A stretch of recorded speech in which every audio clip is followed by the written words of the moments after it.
Yeah, good morning, all. So we already spoke about ADDM, AWR report, and other database problems, right? And we already have a setup that is created with all some dummy data. We have few scripts. Hopefully, I'll be showing all the different reports that how we have to generate different reports with different data to identify all the performance problems. And today we are going to talk about something called ASH report, active sessions history. So how many of you know what is ASH report? How do you generate it? And why do we need to generate ASH? Anyone of you have any idea on what is ASH in Oracle?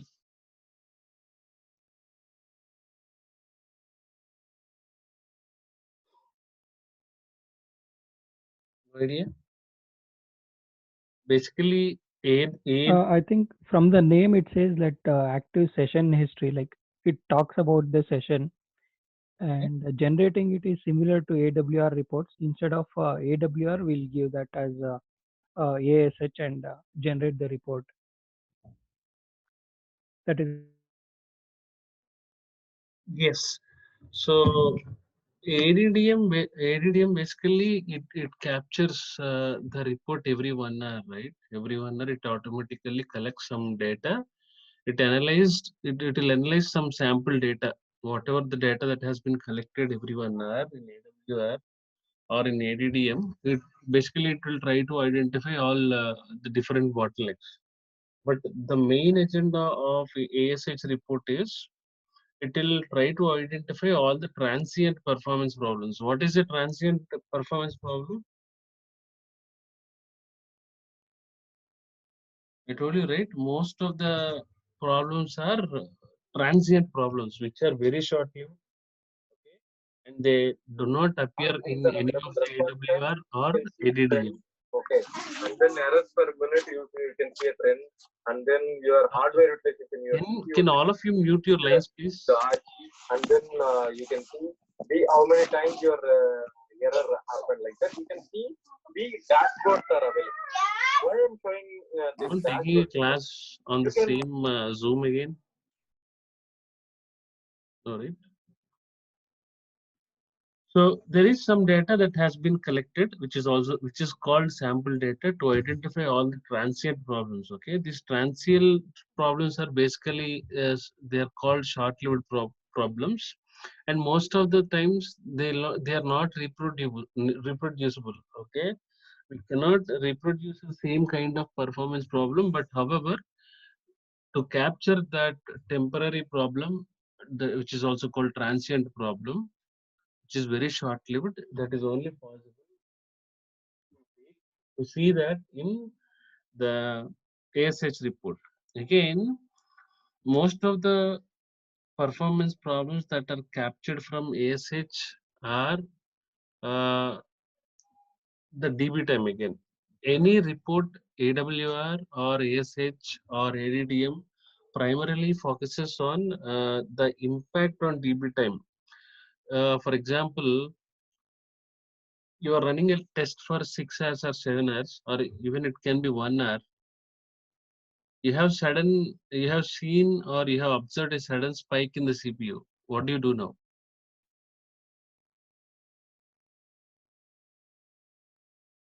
You got my question, right? So you are running a test, you are monitoring your database. Your database CPU utilization is under 40%. Now you have seen some 80%. There is a sudden spike in the CPU utilization. What do you do now? What is the report that you need to look at?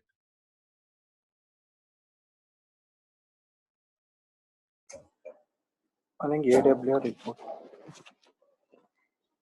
In parallel with AWR and ADDM, if you see such activities, if you are seeing any of the sudden spike in the database, the first thing that you see is ASH report, because it will show you all the different sessions that are taking high amount of CPU time or high amount of DB time. It will split all the active sessions that are there inside your database, it can be on the single instance or it can be on multiple instances. You need to check which session is taking high amount of DB time and how high amount of CPU time. Okay, so there is also called active session history. So basically, this active session history, what it will do is it will enable you to examine and perform the detailed analysis on all the sampled session activity that has been captured in this ASH report. Okay, so it is generating an ASH report is similar to the AWR report, not ADDM. ADDM is a different one. Like you select the start snap and end snap, you need to select the time that it has to capture. You will have some time period. It will ask you for the report name. It will ask you for, you need to go to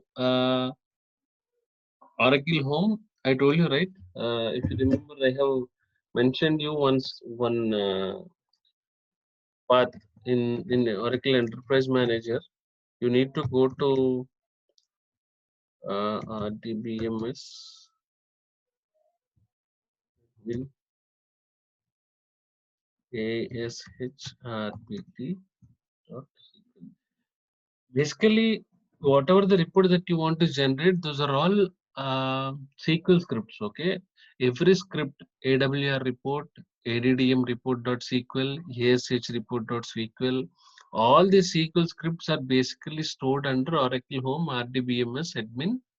Either it can be AWR or ADDM or ASH. If you run the SQL script, right, the first thing that it will ask you is the report type. Even it is same for AWR, right? You text active text HTML, active HTML and text.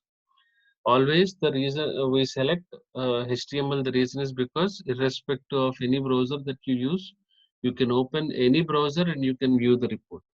And it will ask you for the type of report. Then it will ask you for the begin time in minutes. Okay. Then you can give the time. It will ask you for the duration. You can give 30 minutes or 20 minutes or 10 minutes. And finally, it will ask you for the report name. You can name something and you can generate a report. Okay. You can generate ASH report on a specific database instance or on the local database instance. Even if you have multiple databases, the process for generating the ASH report is same. Okay. Only thing that you need to do is you need to give the duration, you need to select the type of the report, you need to name your report, and you have to generate the report. And you will be seeing a lot of uh, different metrics like top events. I told you, right? The load profile that we see in the AWR, the same load profile will be generated in the ASH report. But here, the main important things that you see are the top SQL statements and the top PL SQL statements. This is one of the most important point. Whatever the top SQLs and top PL SQLs are there, which are taking very high amount of time, those are the main things that are creating the problem for transient performance problems, which are very short lived. Not all the SQL queries will give you the problem continuously. There is one particular SQL query which keeps executing for millions of times or thousands of times, depending upon your scenario, depending upon the number of users that you're using and the type of testing that you're doing. But not every time a single query will not be a problem maker. Yeah, it is not uh, it is not the only SQL query which is always throwing a very bad performance issue. At some point, at one transaction, at peak time, if you have a very high user rate with high number of user calls, at that point, you will have a high CPU time and high DB time. And in such scenarios, there must be one SQL query with some PL SQL function, which is already working fine for the first 1 hour of your test. It will give you some problem in the second hour of your test. Okay.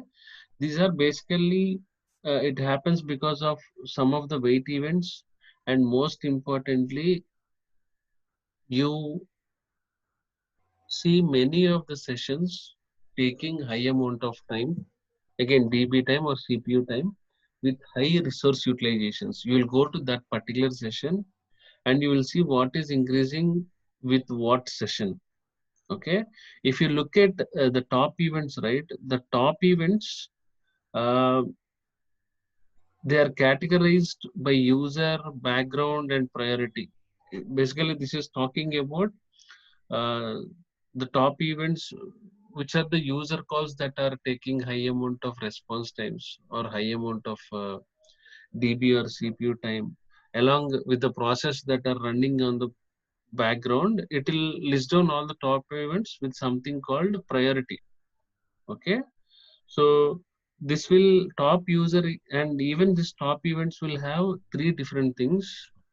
Let me write here. In the top events, uh, okay. So these are the main important things that you see in the ASH report.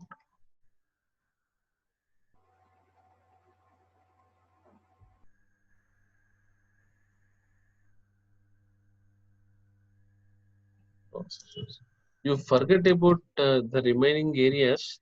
The reason is because if you go and read all of them, it is like learning a DBA course again. But activity over time. Okay, these are the different metrics that you see in the ASH report. You see the load profile. If you go back and see the top events, right, the first one before load profile, in top events you will have again something called top user events. Okay? This top user events, basically it will list down all the top wait events from user processes. Okay, whatever the processes that are associated with all the user calls, it will list down all the top wait events which are having high utilization of all the resources and which are taking high amount of CPU time and DB time. Every time what you have to remember is we are only primarily focusing on something called DB time. If you are optimizing, if you're trying to reduce any of the DB time, it will improve both the throughput and response time of your database. I already told you in the last class, if you remember, the DB time or CPU time, it will also have a very big impact. It will have a very high number because of something called wait events. In the wait events or the top events, you see some user events with respect to users along with the background processes, and there is something called background events. Okay, it will list down all the top wait events from backgrounds, whatever the whatever that is running from the background. It will also list down in the ascending order, which is consuming high CPU and DB. So only straight shortcut for us to identify is any of the values should not increase. Most importantly, top events, top SQL and top PL SQL and top sessions. And even if you take the top activity over time, top objects also, that is not your job. The DBA will look into all these issues and he will try to fix all of them in one. Okay? So if you talk about the top events, right? All the top weight events with the highest percentages of all the sampled sessions. So if you're talking about any of the events, right? There is a value called P1, P2, P3, assigning some priority level to all the top events. Actually, it will calculate along with the sessions, whichever session is taking high percentage of the utilizations. It will, whatever the data that has been captured by the ASH report, it will it will show you the session activity along with the top events, and it will assign a value called P1, P2, P3. Okay, that is nothing but some kind of priority of all the events that are waiting. So if you go to the load profile, I told you, right, it is similar to AWR report, but whatever the parameters that you see in AWR report for under load profile, and the other parameters that the parameters that you see for load profile in ASH are completely different. In load profile in ASH report, you will be seeing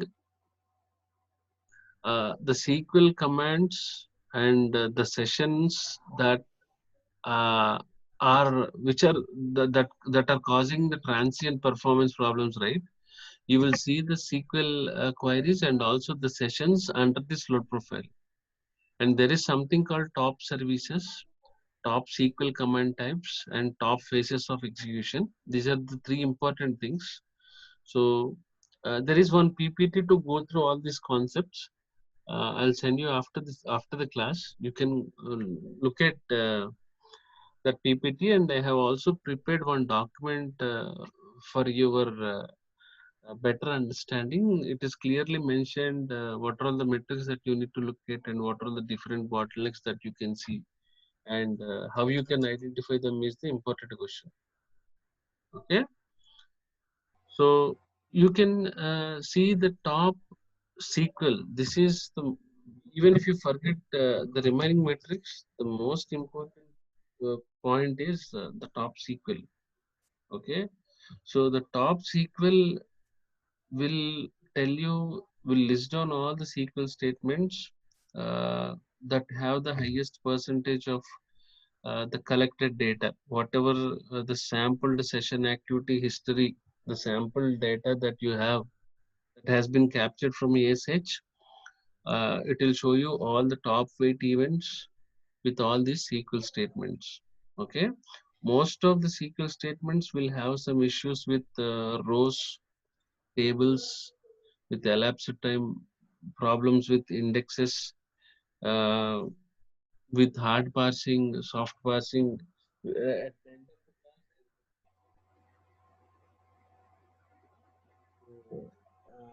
at what parsing or soft parsing, because of how to use the SQL queries that take really long time.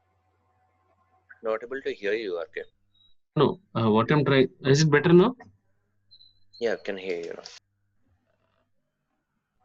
Actually, the SQL queries I'm talking about, right? Whatever the SQL queries with some PL SQL functions which are taking very long time, basically that are because of something called hard parsing and soft parsing too.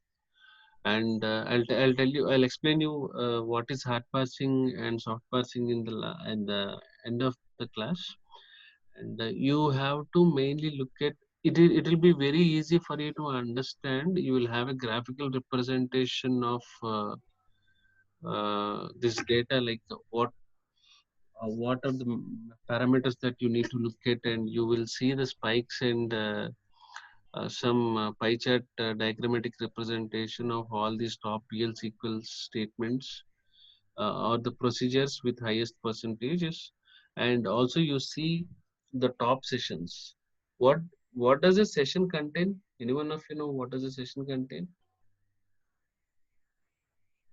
We're talking about something called session, right?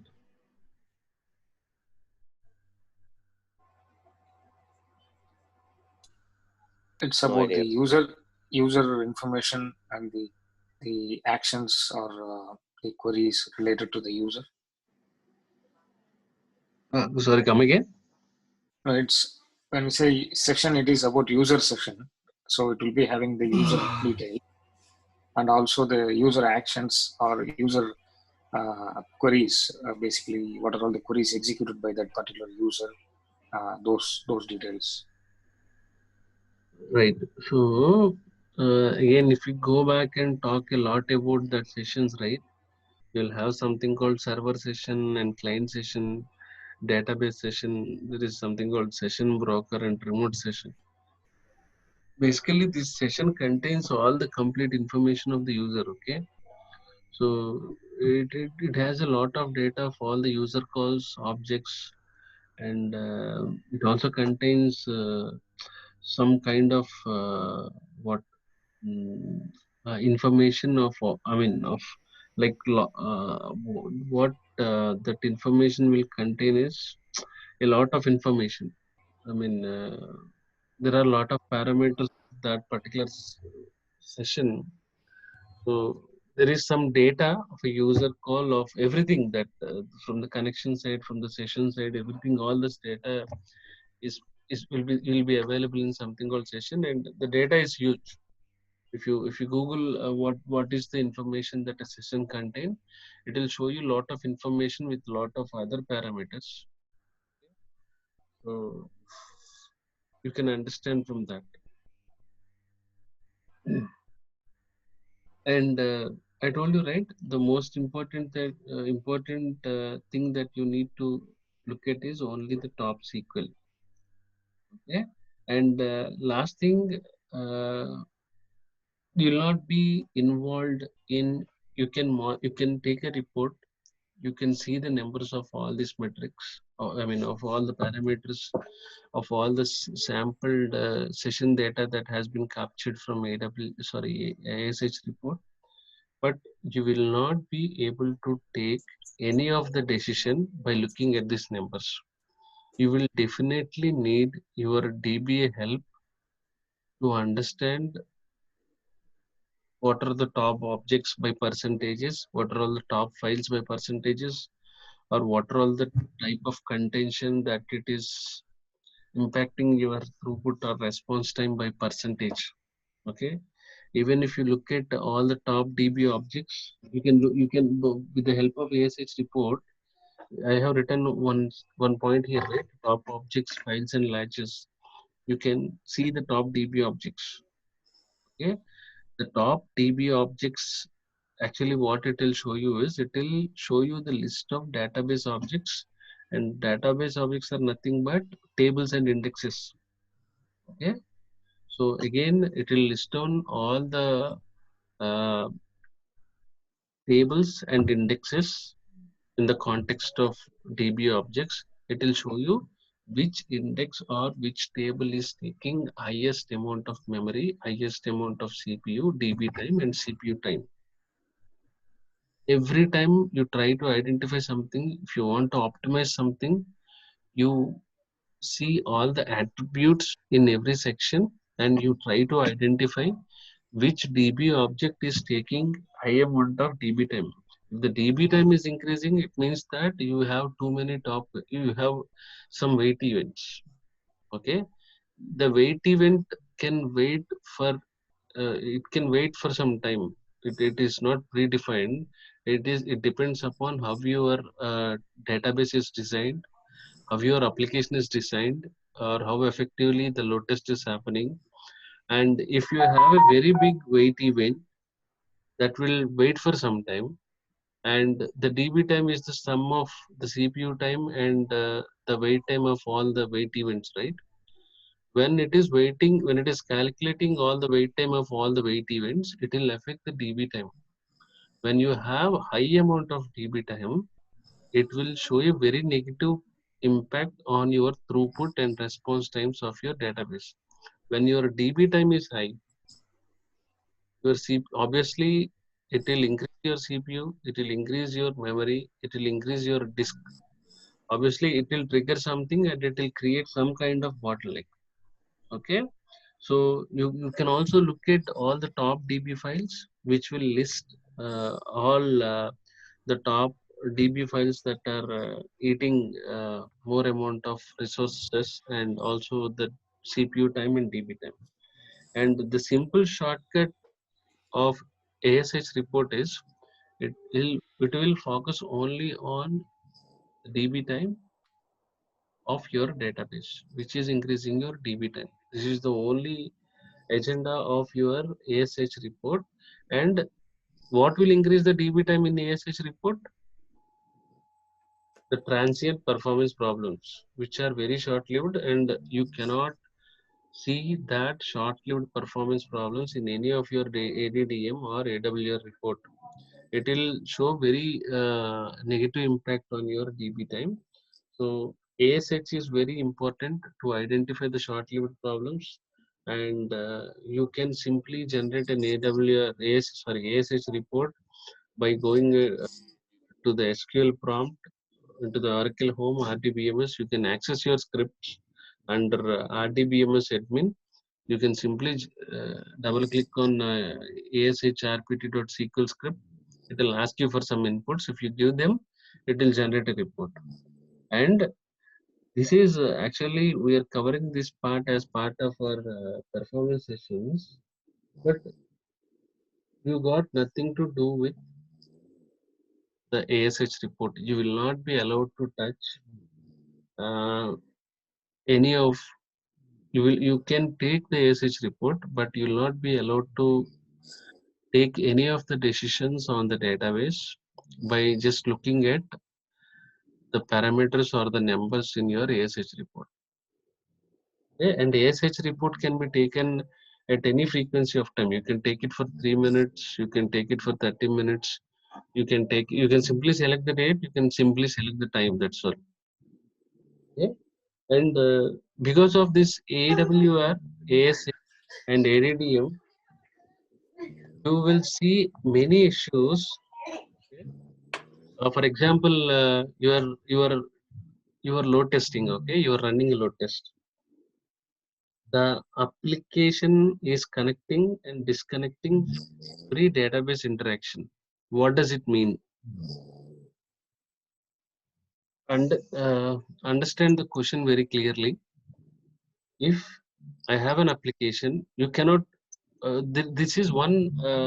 I'm talking about the top 10 bottlenecks that I have identified from AWR, ASH, and ADDM. Now I am asking you one question. The application is, every time I'm doing a load test, something like a pilot run, before I decide whether I can run the test for 4 hours or 8 hours or 5 days, I'm trying to run my test for 15 minutes initially, for 20 with 25 or 50. Can all of you mute your lines, please? So now the application is connecting and disconnecting every time I try to access it for each of the database interaction. Can you tell me what could be the reason? Why it is connecting and why it is disconnecting?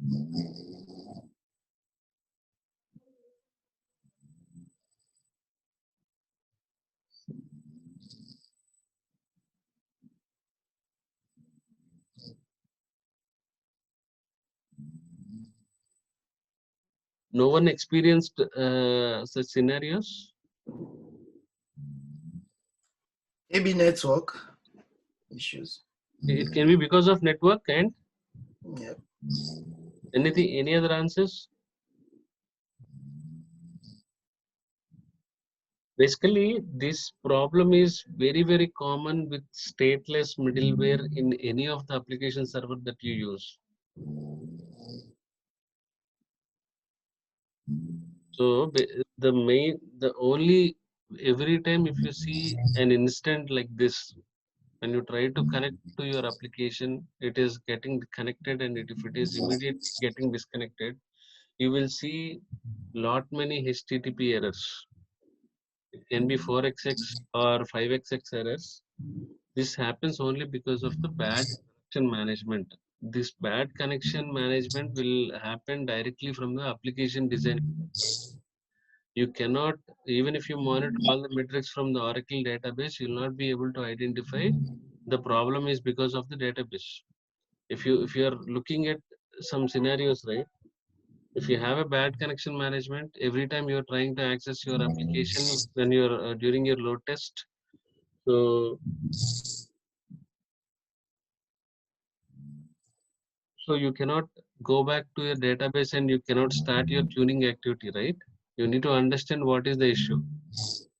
If you have a very bad connection management from your application design, it cannot accommodate the connections, and every time some user is trying to access the application, connect, and immediately it can disconnect immediately, or it can disconnect in the next 60 seconds, or it can disconnect in the next 5 minutes. So every time a user is getting disconnected, it means that it is breaking a session. The session is getting killed, right? You may think that I have done my correlation, I have correlated all my dynamic script, but still, why am I getting all this 503 errors?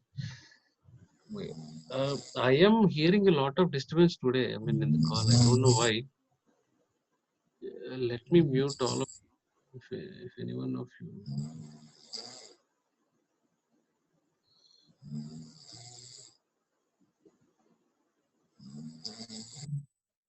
I think so. You can unmute and you can talk. Okay, it's not a problem.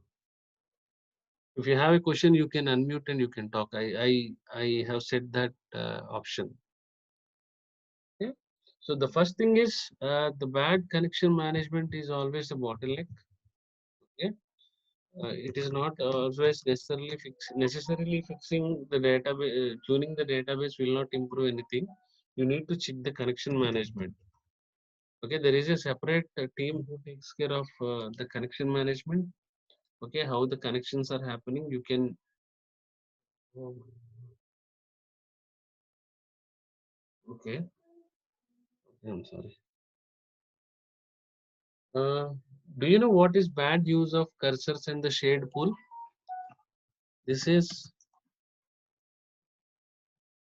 one thing I'll tell you when I explain it to you. The soft parsing and hard parsing, and most importantly, intentionally, no SQL developer will write a bad SQL query, but 50 to 60% of the issues with respect to response times and throughput of your database is just because of a single word bad SQL statement. You can also say it is high load SQL statement. Okay? So bad SQL, why am I calling it as a bad SQL? If I have a long running query, what that SQL will do, what it will do to my database? Can anyone tell me what does a bad SQL mean?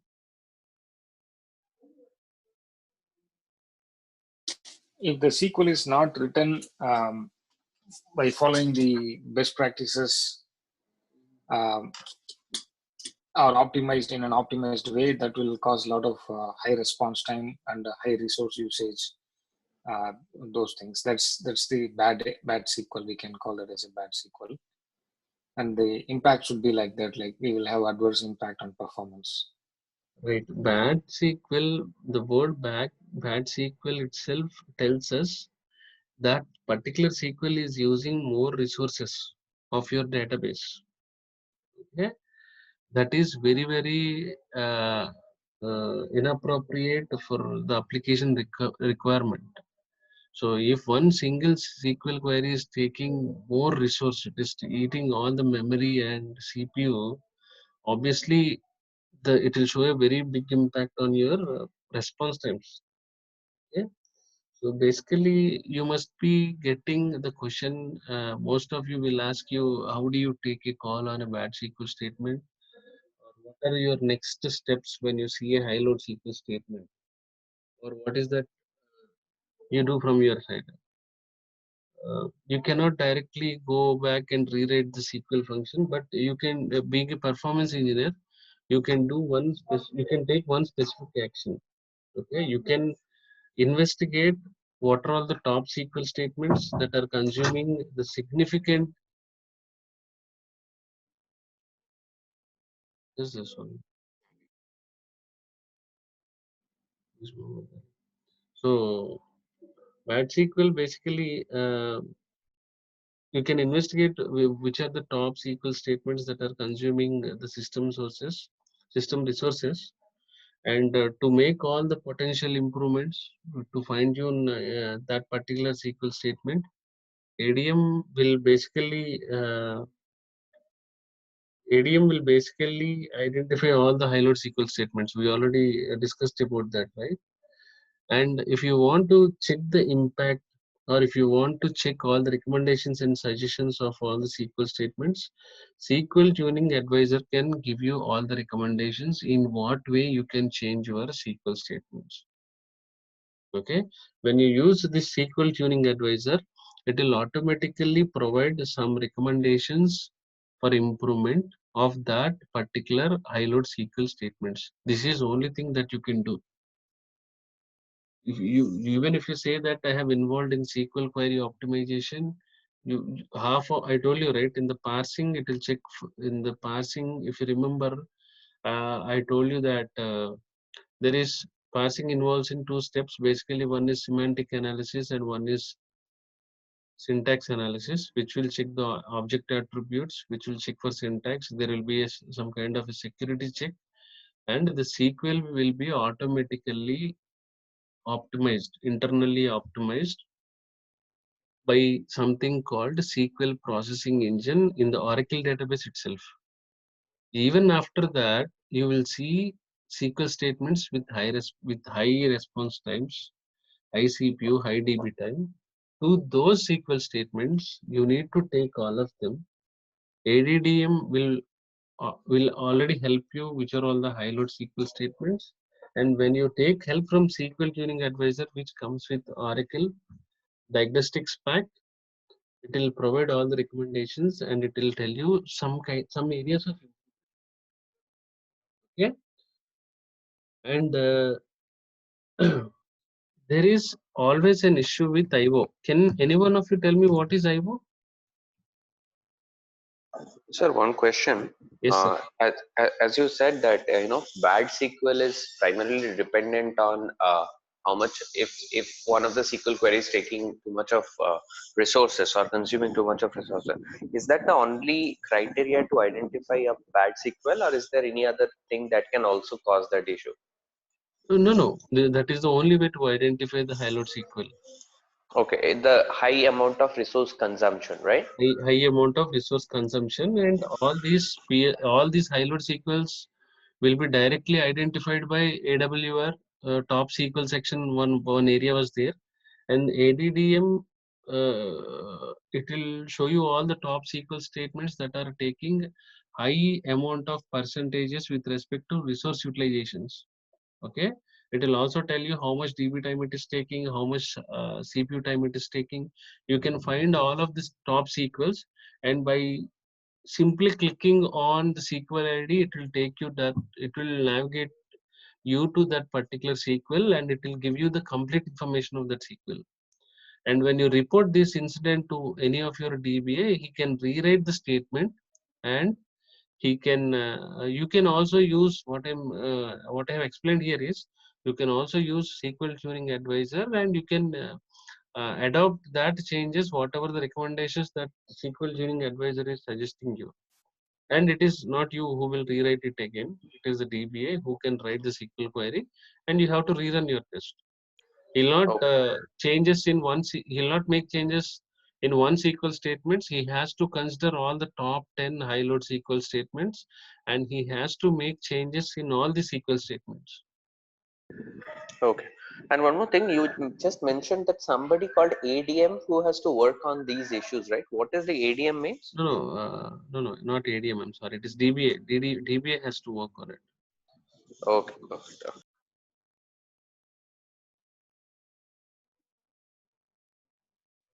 So, and Thank you, sir. yeah, no issues. Thank you. So most of the times, right, the databases will have while I told you, right, designing an application or designing the hardware and software configuration of any of the database server, right, is a merit, is a unique skill. There is no direct thumb rule, or there is no predefined approach for doing application designing or architectural designing, or uh, to to decide the capacity. It will not happen by a specific process. Okay, there is a unique methodology, and it is a different unique additional skill for any of the project team. There is a different team who will decide your capacity of your systems. They will decide the maximum handling capacity of your application by considering the data growth for the next quarter or for the next 1 year. They'll decide, and many sites if you take, right, and if you consider your databases, the number of available disks for the database is set, uh, is not properly set when they decide the hardware and software configurations of any database.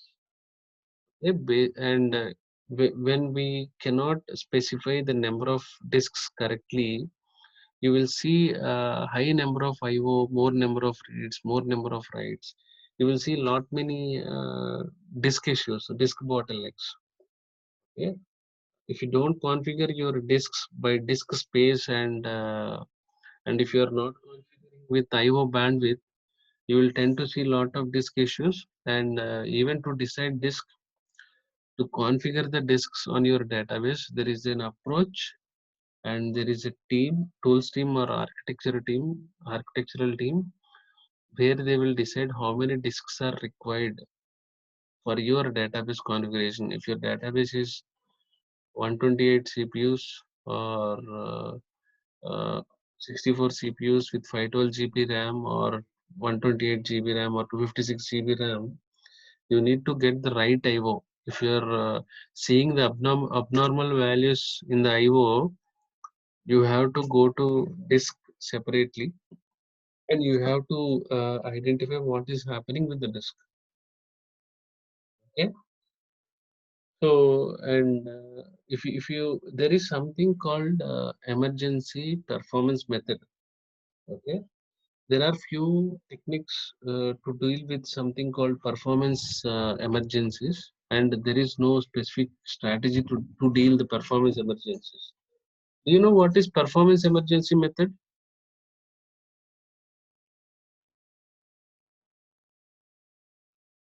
No. No.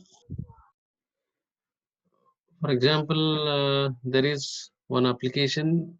Even if you take the Amazon now, you must have noticed that Amazon has stopped all the services due to Corona crisis, right? All the services has been stopped.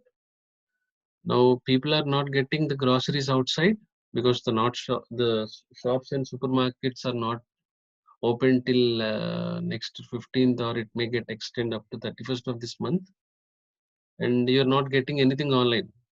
If the government now is giving a permission to Amazon to sell all the groceries from next Thursday, you will see a high user rate on the site, and you will see this continuous high accessing, high volume on Amazon with high users at least for the next 4 days to 1 week. Okay. Now you have many users on the application, and even Amazon knows that many users will access the application and they'll try to make the payments. They will place so many orders. So already he will have some existing orders in place which are already stopped. He has to resume that. He has to start delivering all of them, and you will see very high traffic on the site. Okay. You got some performance issue on the production system. That means that uh, it is called emergency situation. It means any component of the system, any component across the infrastructure or in the production system stopped working, or it started giving you some errors. Page not found, server not found. Or now if you're trying to access the Amazon.in and the page is loading, you're not able to select the product. You are able to add items to the cart, but you are not able to proceed with the payment. These are all called bottlenecks, and these are called emergency performance methods. You need to take an immediate action. In such cases, the performance engineer or the DBA must rapidly determine what has changed, and you need to take immediate appropriate action to resume normal service as quickly as possible. At the earliest, you need to bring your application to the normal working conditions. If you don't bring it, you will lose a lot of users and lot of business from the site. I'm talking Amazon as an example. If an application that has been started very recently, if you have such instance in the start of 3 months or start of 6 months, no one will use it. If you remember exactly, some 3 years back or 4 years back, there is a competitor for IRCTC which is called Make My Trip. Okay, which will charge 20 rupees extra if you compare it with Make My Trip, IRCTC. But still, you have a guarantee that you can book a ticket for sure. The ticket is 250 rupees in IRCTC.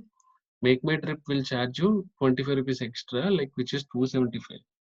The reason is because the capacity of the servers that Make My Trip is using is are far better than IRCTC. And when you try to book a Tatkal ticket, even when you have a peak load with a minimal bandwidth connection, you have some assurance or you have some guarantee that you will get a confirmed ticket, right? After that, the rules has been changed and availing tickets from Make My Trip has been stopped. And every user has to book a ticket only from IRCTC because of something called next gen. Next gen has given all the high capacity servers, high grade infrastructure with so many performance improvements, and majority of the users are now able to book the ticket, right? Now you will have some kind of emergency situations. You are not able to book the ticket. Now you cannot do anything from IRCTC. That is, you know that error, and every user who are using this IRCTC knows that error. But in case of any of other applications, if you have any of an emergency situation when there is a need, you need, along with the DBA, the performance engineer has to look at the issue and he has to quickly identify. He has to determine and understand what has changed, and he has to take an appropriate action to bring your application back to normal condition. Okay, and in many of the cases, it is very much needed to take to take the immediate action, and you have to improve the performance then and there. It is not possible, but there are some cases where that is why the reason DBS will work in something called production support continuous shifts to take care of the database maintenance. They'll ensure that the database is not going down, the database is not getting slow, and they'll make sure that the database is serving all the user needs as expected with the industry standard numbers like 3 to 5 seconds of response time. And in such emergency situations, many users will report that we are not able to access the application in the production. Even your DBA will not be able to understand what happened. Now, the performance engineer only has to tell what happened. Okay, so now after addressing this immediate performance problem, after you get some inputs from the real users from production application, now the performance engineer must collect all the sufficient debugging information. What is the error message that you are getting, at what time you are getting, which functionality you are getting. Okay, he needs to get better clarity on the performance problem. If you don't get any of the clarity, or if you don't try to collect the sufficient debugging information with the logs, or if you don't look at the problem in different directions, or if you're not ensuring that it is not happening again and again, it will be a problem for everyone in the team. So there are no shortcuts to take an immediate action. You need to collect all the information. You need to sit along with your DBA, and you need to give the solution of that particular fix. I mean, of that particular problem. And again, these problems are repetitive, and tuning the database is an iterative process. Now you got some problem, you have to take an immediate action. You will give a fix and everything is working fine and it is back to normal state. You need to keep a track of all this incident. Okay, you need to keep a track. You need to keep the detailed notes and records of this particular incident, and you also need to document the debugging process on how you have fixed this issue. It's like a doctor keeping a patient notes for further reference. Tomorrow you must be seeing another issue which is creating a bottleneck again, right? So you will check whether it is the same problem or a similar kind of problem, and you go back to your last fix and see what you have done to fix that. So every time you fix something, you need to keep a track of that. You need to keep that notes with you to quickly understand the emergency situations, and this is called emergency performance method. And most majority of the companies, 90% of the projects, and forget about service-based companies. Service-based companies will never ever involve any of the performance engineers in emergency performance methods. It is only the DBS who will continuously monitor the database, who will have access to the database, who will take AWR, ASH, and ADDM, who will identify the performance bottlenecks, and it is ultimately it is them who is fixing all of them. There is no role for an performance engineer. But when you are involved in a project where you are trying to identify all the bottlenecks from the Oracle database, or if you're involved in an activity called a database replication testing, you are trying to migrate from open source databases to Oracle database. You are trying to bring all your applications into one single common database. When you try load tests with high number of users, you will see all these emergency performance methods. And if you are luckily if you are working with any of the product based companies, an opportunity will be given to you where you can define the behavior of any of the database. You can take all of them, you will get a chance to work on all of them. And whatever I have explained now, like you will collect all the sufficient debugging information, you will get a better clarity from the real-time users to fix that problem, and you will keep a notes of all of them, and this will be an iterative process. Okay, there are few steps that are involved in emergency performance method. uh, the best process to identify, I mean, the performance issues, or to quickly fix all of them, the first thing that you need to check all the symptoms of that performance problem. Okay, and you need to take the feedback from the real users on how the system is underperforming, or why it is slow, or the problem is with the response times or the throughput. When someone reports the problem, you need to immediately check the response time, throughput, and the resource utilizations, and you will get some idea on that after looking at all of them.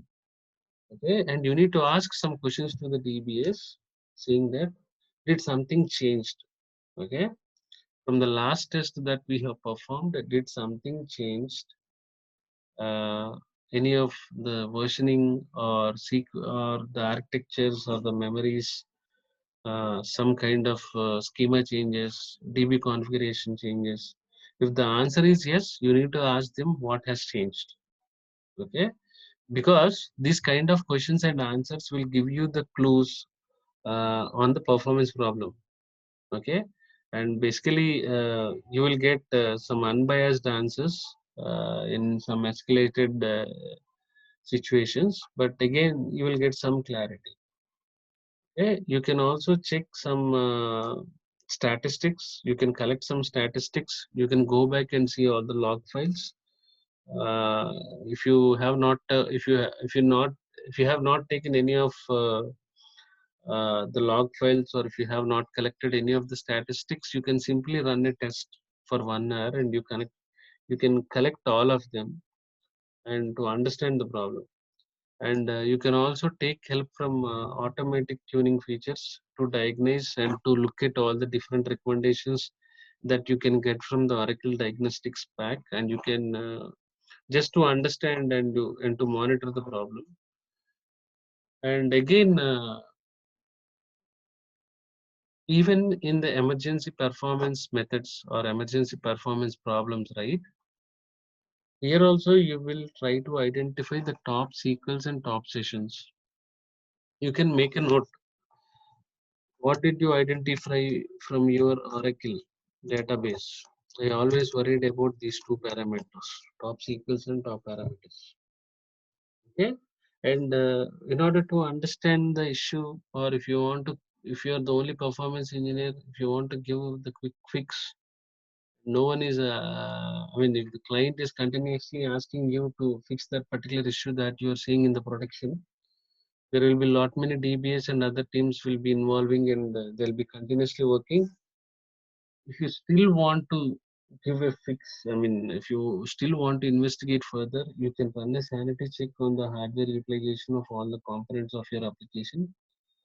By running a test for 1 hour, you can check the highest CPU utilization in the last 1 hour.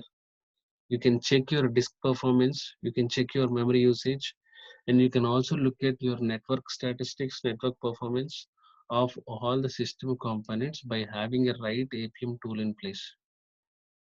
You can use Windows Perfmon or Nmon, any of the utility on which operating system your database installed. Basically, this quickly identifies uh, by doing this thing right. It will quickly identify which tire is causing the problem. If the problem is in the application, right, you can directly shift back to the application tire and you can start your own debugging. You can hand over the issue to the middleware admin, WAS admin, WebSphere admin, or WebLogic admin. Otherwise you will continue your investigation on your database analysis.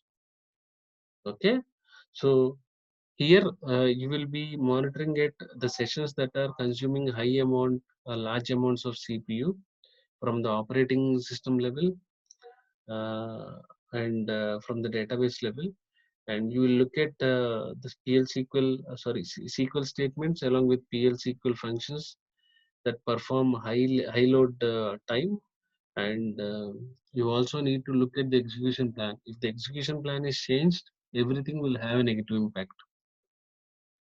You need to ask your DBA whether the execution plan is changed or not changed, because there are something called suboptimal settings which will help for execution.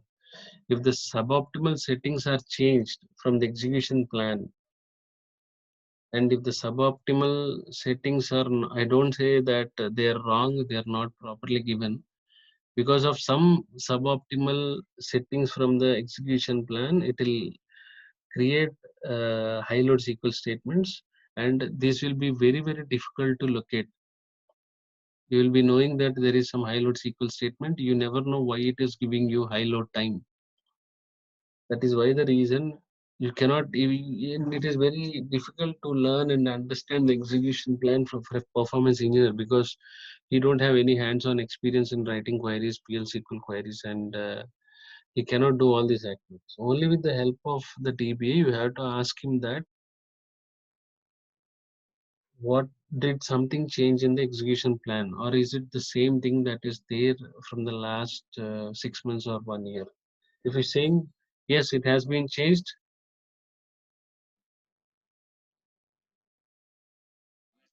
Muhammad Adil,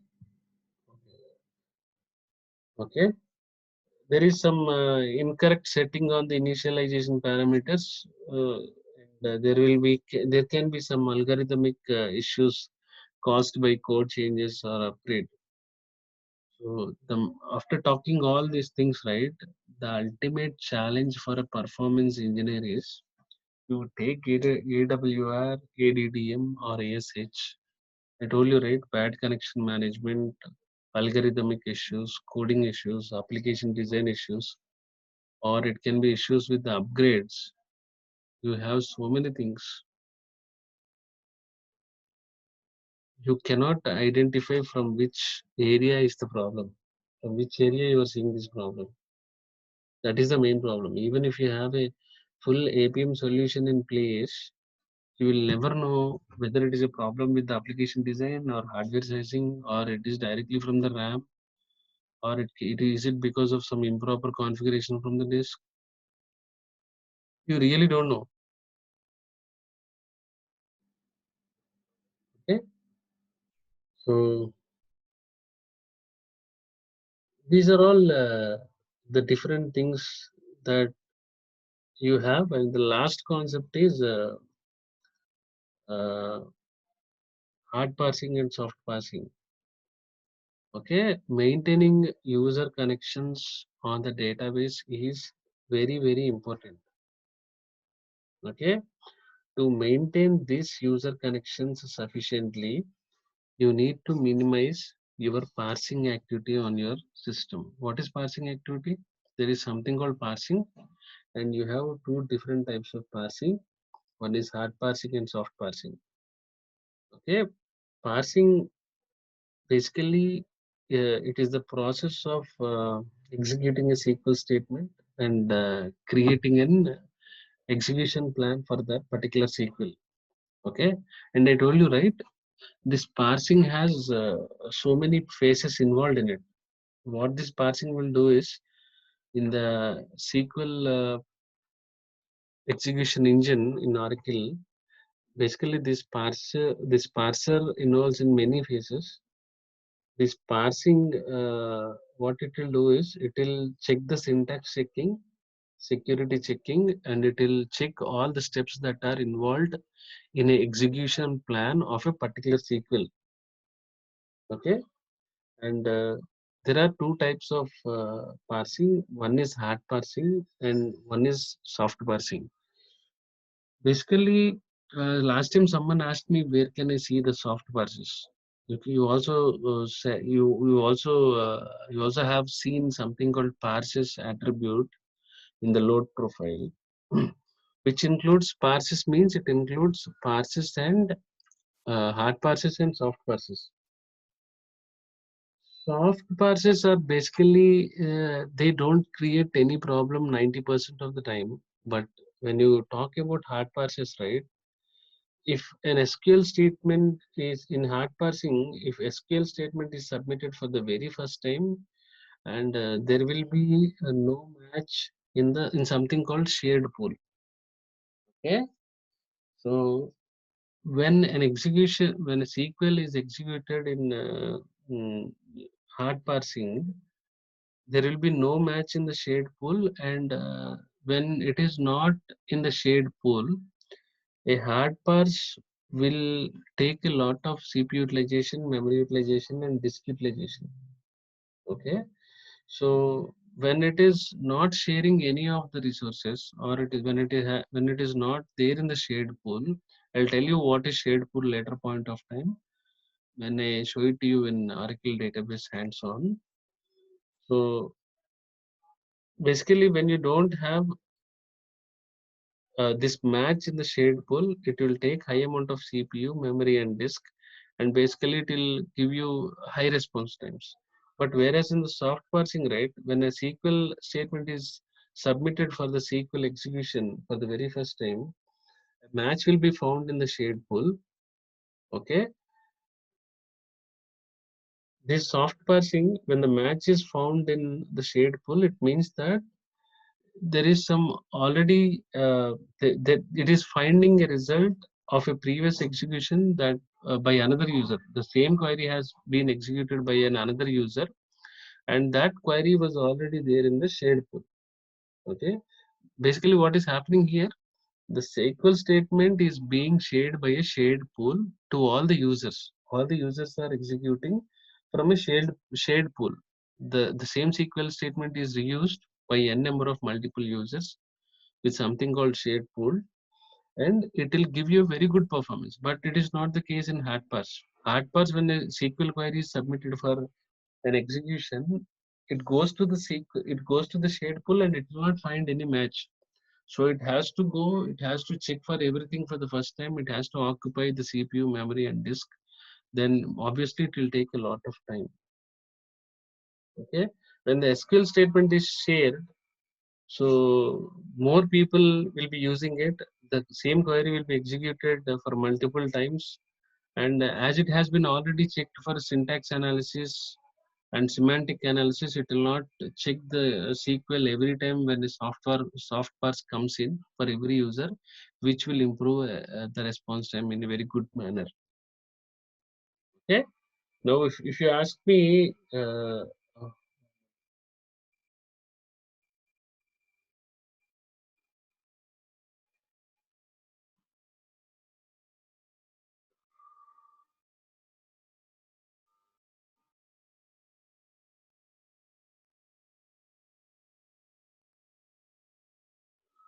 okay, so this is all about soft parsing and hard parsing.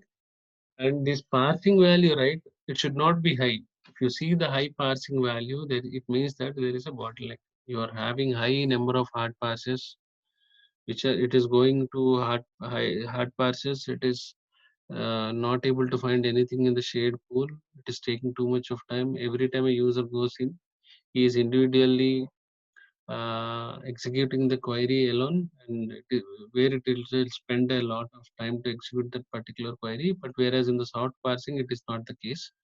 It is using the shade pool.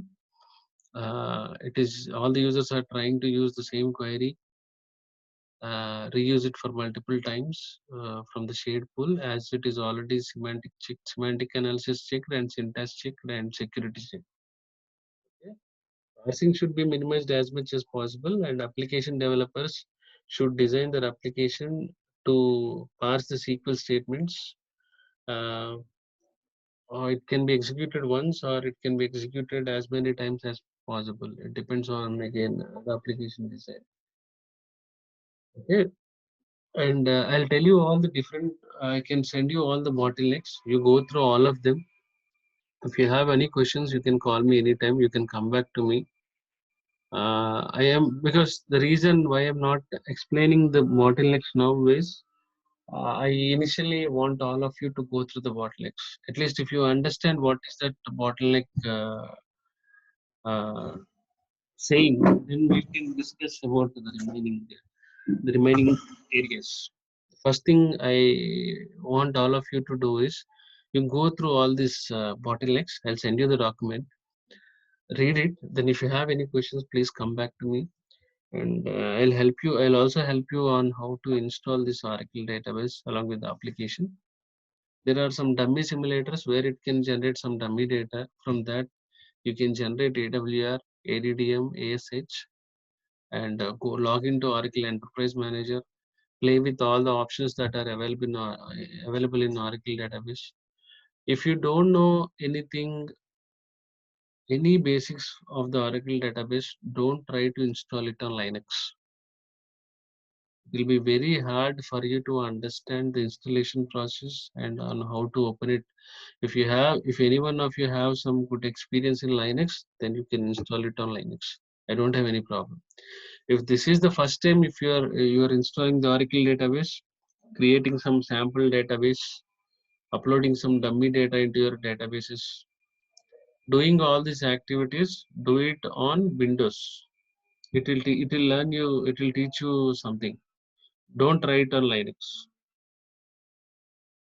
All right.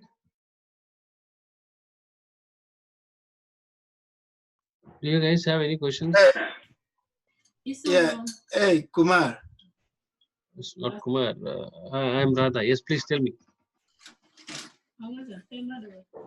Hello. Yes, yes, tell me. Yeah. Hey. You said you're gonna help us downloading SQL. You wanna help us downloading Oracle database. Oracle database. Oracle database. Okay. Can you like write some guidelines on how to do it, please? No, no. See, there are many versions. This AWR report, ASH, ADDM, it started from Oracle 10G. Before that, you don't have any of the versions. Now, if you look at the Oracle version, you have something called 19C, which comes with the cloud. You don't really need it. Currently, the stable version is Oracle 12C release 2. You can make a note.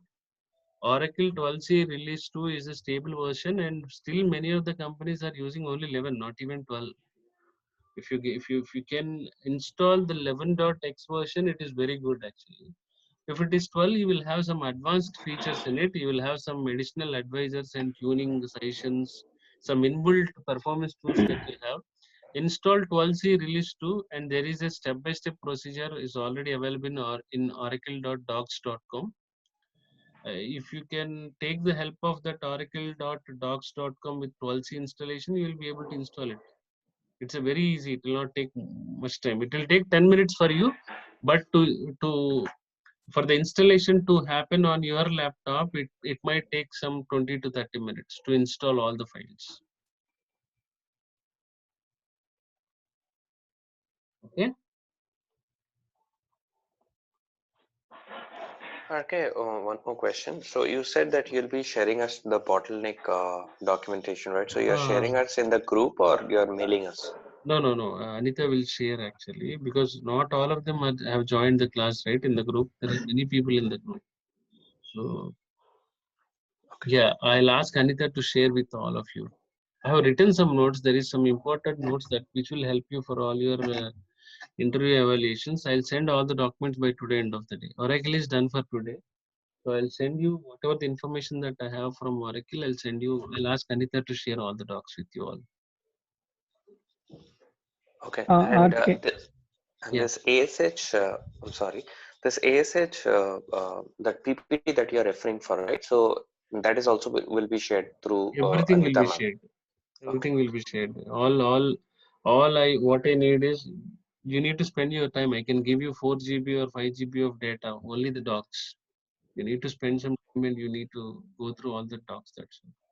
I'll send you all the information, whatever information I have with Oracle and other databases tuning. I'll share all of them. No issues. Thank you. yeah, RK, I have a question. Like you told for the lab setup, right? You told we can install an application and we can install a DB.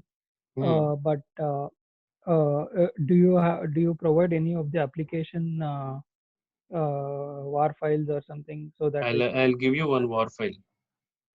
Okay. How do we connect that war? I mean that application to the database? I'll give you the guidelines. I'll help you. You'll be giving us So, the help. I would like to highlight one point here. Okay, you need to start with some basic activities. Basic activities are nothing but how many of you know how to deploy a war file? Okay, Yeah, I have done it in WebSphere middleware. But okay, when it comes to on some other middleware, I need guidance on deploying. see, two things. Going forward, everything will be an open source. Okay, the trend already started. Majority of the companies or clients have started using all the open source products. They want to utilize all of them to the fullest. Okay, so even if you take the middleware, right? WebSphere is a very expensive middleware server. That is why the reason people go back and use WebLogic, because WebLogic is an open source. People use Tomcat because it is an open source, but it has got the similar security features and other features that are already there in WebSphere. 90% of the features that WebSphere has, the same features we have in WebLogic and Tomcat, Apache Tomcat. Apache is a web server and Tomcat is basically an app server. Apache Tomcat is a web app server. It is doing your activity with one server called web application server. So there are few basic things that you need to understand from your side. How how do I connect my WebLogic server with Oracle database server? How do I look at my table? How do I access my data in my table in a database? These are all few things, some basics. You being a performance engineer, when you're monitoring or when you're looking at all the components in an architecture, you need to have the right basics. Okay. Many of you know that there are some 4 algorithms in load balancer. How many of you know where to change the load balancer algorithm in FY load balancer or Nginx load balancer? No one. Even a performance engineering manager with a reputed product-based company don't know where to change the algorithm of load balancer. It is not required. But these questions are now asked in majority of the interviews. When you say that performance testing with engineering with 10 years experience, these questions are asked. So for that reason, you need to connect something from server to server. You need to build your own client server architecture, a simple one. You need to understand what will happen from the front end and back end systems and how you can configure one monitoring tool to your existing architecture and how you can connect all of this activity to your load runner or JMeter. There are so many plugins. You can connect anything with any server. All are pluggable connections now. So you just go through the basics. When I show it to you, I'll help you uh, on how to do all these activities. Okay, Okay. so which kind of application you will be giving the demo? I'll tell you. I'll tell you. Okay, okay, and with the Oracle DB or No, the reason why we spoke a lot about Oracle DB is because we will talk only about Oracle. okay, okay.